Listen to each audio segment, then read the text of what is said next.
Waqt laqgħa ta' konsultazzjoni dwar il-konservazzjoni tal-ilma ġie diskuss dokument li permezz tiegħu il-Kummissjoni Ewropea qed tagħti linji gwidi dwar il-konservazzjoni tal-ilma biex jiġu implementati fil-pajjiżi membri tal-Unjoni Ewropea fosthom Malta. Huwa dokument li ħarġet il-Kummissjoni Ewropea fejn qed tispjega l-outlook għal policy tagħha fis-settur tal-ilma fis-snin li ġejjin.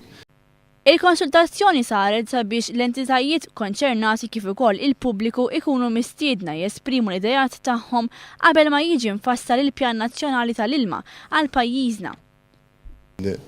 Proposti tal-Kummissjoni Ewropea nispjegawhom lill-stakeholders sabiex ikollna wkoll kummenti sabiex il-pożizzjoni ta' Malta vis-à-vis dawn il-proposti tal-Kummissjoni Ewropea nkunu nistgħu nibnuhom mhux biss fuq l-aspetti tekniċi li nkunu qed naħsbu fihom aħna, iżda wkoll dak li jaħsbu l-stakeholders.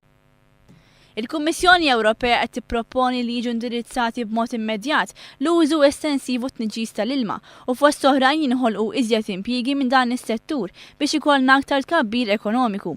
Permezz hekk pajjiżna jista' jkollu ħażna tajba tal-ilma nadif għaż-żmien li ġej. Intant waqt l-istess laqgħa il-pubbliku faħħar l-inizjattiva tal-Gvern li ħoloq Ministeru għall-Enerġija u l-Konservazzjoni tal-Ilma dan sabiex ikun hemm iżjed ħidma iffukata fuq dan is-settur. Il-konsultazzjoni pubblika tellet mill-Musec flimkien mal-Ministeru għall-Enerġija u l-Konservazzjoni tal-Ilma.